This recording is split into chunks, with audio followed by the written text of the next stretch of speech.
Shut up, compressor. What is up, everybody? Matt here with Doogs Models, sitting in front of the camera for the first time in quite a while. I've been working on two jets for the past several months, and neither one of them has really been appropriate for doing a video series on. The Italy F104 that I just finished up, mainly because it's just so damn long and so damn skinny and so tough to maneuver that filming any sort of work on it is kind of a huge pain in the ass. So I opted to kind of let that one slide. And the other one was a Tsukimura F4D Phantom, which was for a magazine. And, if you're saving the techniques and stuff for write up in an article, doing a video on it, not the coolest thing to do. But in the past 2 weeks, both of those have been finished off. The Phantom just a couple days ago. And I'm now in a wonderful position of basically having my bench clear. I have, I guess you could say, a tiny little 1/72 T80 sitting around, but I'm in no real rush to finish it. I'm kind of waiting for, the armor bug to kick back in a little bit, which it just evaporated as it tends to do with me. So for the past couple of days, I've been really agonizing over what to build next. Over on Scale Modelers Critique Group, I have floated many options.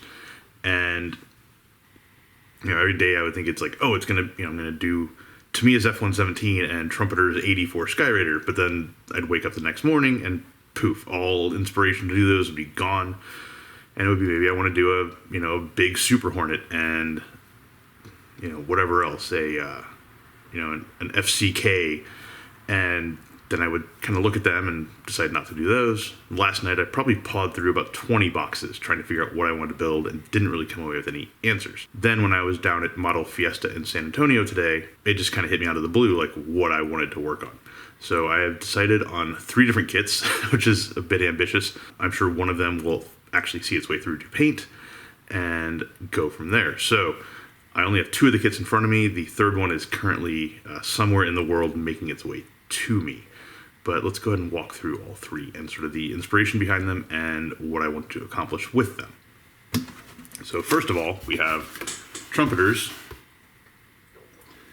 big old Razorback P-47 R2800, all the good fun stuff. Now, several years ago, I built one of Trumpeter's bubble tops as a D30, and overall, it was a pretty solid kit.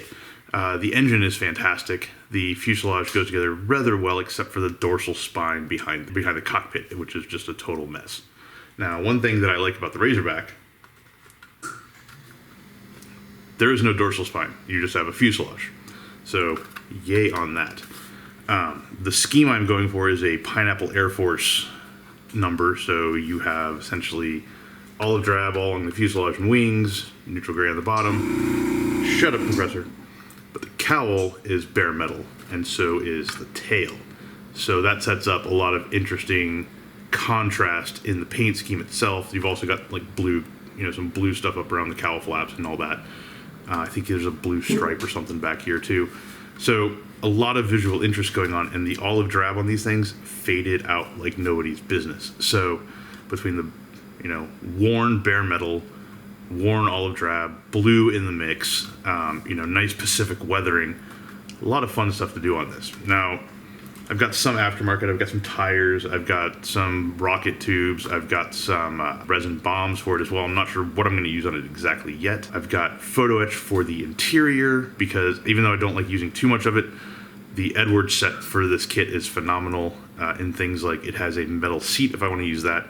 It has a wonderful frame for the gun sight, which is super detailed and looks great. And I actually picked up some Mark 8 gun sights at the show today. So those 2 things should help set the cockpit off nicely. I've also got a Yahoo panel that's for the Hasegawa kit, but I may try to adapt it, or I may just use the kits. I haven't made up my mind on that one yet. Now, what do I want to accomplish with this kit in particular? Well, a couple main things. First of all, on my other Trumpeter P-47, the join between the engine and the cowl and the main fuselage is a very fragile mess, to the point where when I was driving it down to San Antonio several years ago, a couple bumps in the road, because San Antonio has really shitty roads, by the way, couple bumps in the road basically were enough to knock the cowl off, and it's the only time I've ever had any sort of damage on that drive. Mainly because if you look inside of the P-47 here, the Trumpeter kit provides you all of the ducting for the turbo supercharger and the exhaust that ultimately end up coming out back here, you know, and out the sides here. It's a lot of stuff to shove into a kit, and it's not really necessary. And you know, a lot of reviews say, oh, you have to do that stuff to put the cockpit in. No, you don't. If you look down here, you can see the tabs on the inside of the fuselage where the cockpit actually sits. You don't have to install all the other shit to make the cockpit. But when you skip all of the other shit, you run into a situation where there's not really anything for the engine to grab onto in the fuselage. And even if you do build it, it's a pretty precarious fit. So I want to figure out a way to make the engine mount more secure, and that might involve scratch building some sort of fancy thing. I'm thinking magnets, but not sure yet. Other than that, you know, significant bare metal element on this, the entire cowl basically, and then the entire tail, so, you know, kind of like a swooshing line kind of down here. The rest of this is all bare metal, so not the whole plane, but it's a significant swath, and it'll be fun to put my current bare metal choice of K colors through their paces and really see what I can do with them. So that is the Jug. Next up, because why build one R2800 when you can build two, is Tamiya's F4U-1D Corsair.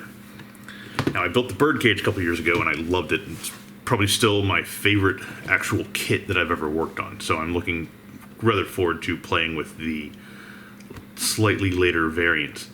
As far as why the 1D and why not like a 1A, well, a couple reasons. First of all, this one has, as you can see on the box art, rockets. I've always wanted to put rockets on things. I've never really had a chance, so this will be a good one to do that. The other thing is it is overall gloss sea blue, which is an interesting and challenging color to deal with in a couple ways. First of all, it didn't fade. If you look at historical photos, it never fades. You can look at Bearcats from Dien Bien Phu, and they're dark blue. You can look at, you know, French Corsairs in the post-war period. You can look at pretty much any U.S. Corsair, Hellcat, whatever, that got the overall sea blue finish. They just didn't fade. They may get covered in shit. They may get dinged up and scratched and chipped, but the blue itself doesn't turn like a light blue. That doesn't happen with this. What it does is as it weathers, that color fastness is really amazing, but it sort of goes to more of a satin as opposed to a gloss. So it's going to be interesting to convey that on a build and convey that and also try to make it look weathered to hell, because these things did get pretty dirty. Fighting in the Pacific, you can see photos of them, you know, having rockets loaded on, and like the lower wing is just caked in mud. You can see them on carrier decks and where the guns are being, you know, all the ammo's being reloaded and the ammo doors and everything. Just various fluids and filth and shit all over the wings. So I really want to try to recreate that. And honestly, so far I haven't seen anybody really do it. I mean, the 1Ds that I have seen finished that have been visually striking have all been pretty inaccurately faded and shaded and things like that, which just didn't really happen with this color. So I want to try to take on just like a straight up dark blue and have it be its thing and do some chipping and all that, but then really focus on the environmental effects on top of it in terms of weathering. And then also with this kit, I want to play around with different dark blues, because I've used, let's see, where is it? I have used Mr. Paint's glossy blue. I used it on the Dauntless, and overall it's pretty good, but I feel like it's maybe a little bit too blue. This is a really sort of complicated, rich color when you really start looking at it, and a lot of just dark blues, they don't have enough of, you know, maybe like a green, it's so dark that it's tough to really call things out, but, you know, like a slight greenish tint to it. So I'm gonna give this a shot. I've also got some Mission Models gloss sea blue, which will be interesting to see. And then Guns is finally releasing their gloss sea blue that is, I think it's C365. And for a long time it's been available in one of their little 3 sets of paint, and those sets are harder to find than the Holy Grail. So I have actually never gotten my hands on it, but they are finally releasing those colors as individual jars. So they're coming out pretty much now, and I'm going to do my damnedest to get my hands on one and do a little bit of testing before I start putting down those colors onto this Corsair. Now, in terms of aftermarket, got it all sitting over here, and I'm honestly not sure what I'm going to use and what I'm not yet. So let's take a look. First of all, have the Yahoo cheater panel for the instrument panel. I may well use this, or I may give the Edward Luke, or whatever those little umlaut things on top of the O's do. Yeah, I don't know. They're for style or something. But we've got two pre-finished panels here. They both look pretty solid. This one has, the Yahoo has, I think, just sharper detail overall, but this one has relief to it. It has depth and texture. So who knows? We'll decide. Barracuda wheels. I use these on my birdcage and rather enjoyed them, and they are nice and dependable, so I will be going forward with those. Barracuda cockpit stencils, because the kit just doesn't provide enough. And HGW seatbelts. And that's pretty light on the aftermarket, but it's a Tamiya Corsair. There's only so much that's needed. This is honestly probably overkill in and of itself. Now, what is the third kit? Well, the third kit I actually bought today while I was at the show, because I looked around for it, and of course it's hard. It's not an easy one to find right now, so it was not there. So I went and ordered the only copy I could find from eBay from some shop in Poland. So it'll be here at some point in the next few weeks. Sorry, talked too much today, so I'm rather thirsty. And it is the Kinetic boxing of Academy's 1/32nd scale Legacy Hornet. Now, Academy has boxed several of these. They have the A, the A+, the C, and the D. They completely skipped the shut-up compressor. I'm right in the middle of this. They completely skipped the A-18B. And as luck would have it, the exact scheme I want to do is a B.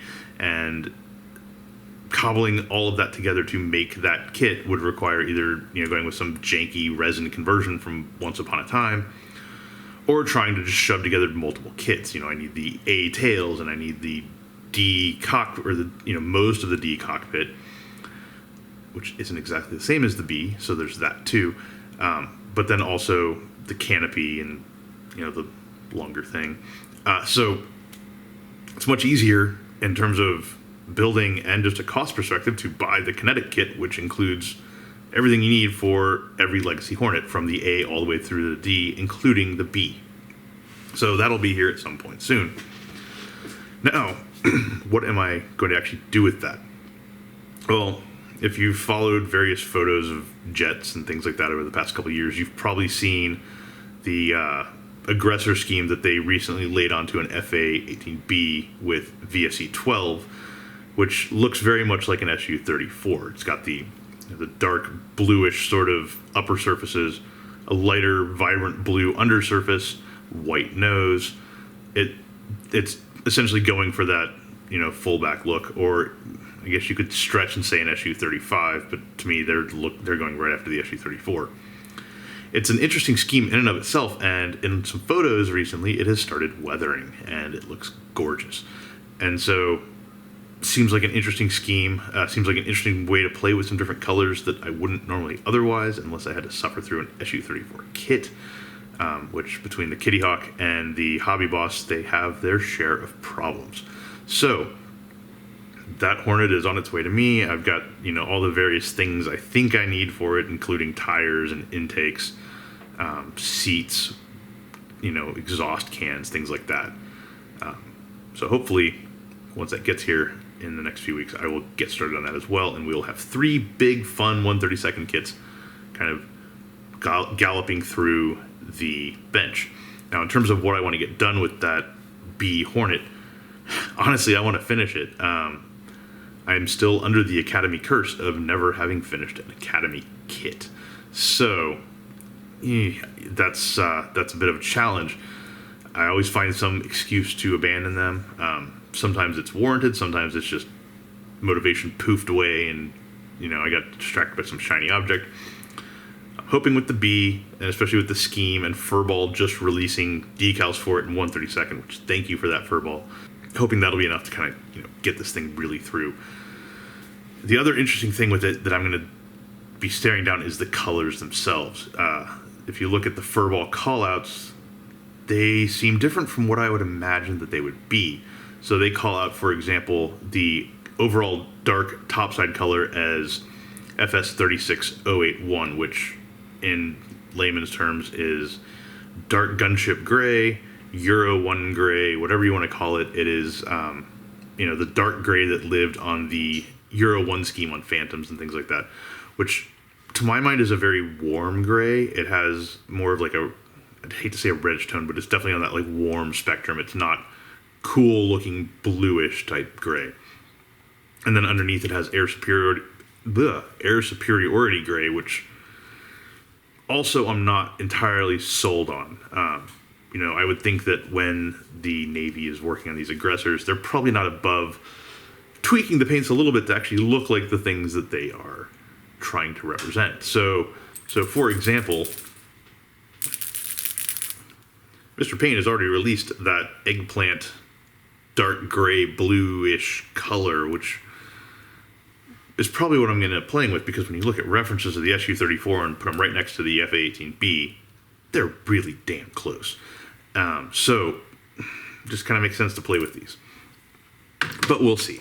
I'm going to probably try to do a bit more digging and see what I can find out in terms of how the Navy actually painted those things, and if they're just like what's the closest FS number to whatever we think Russia's doing. So that is that.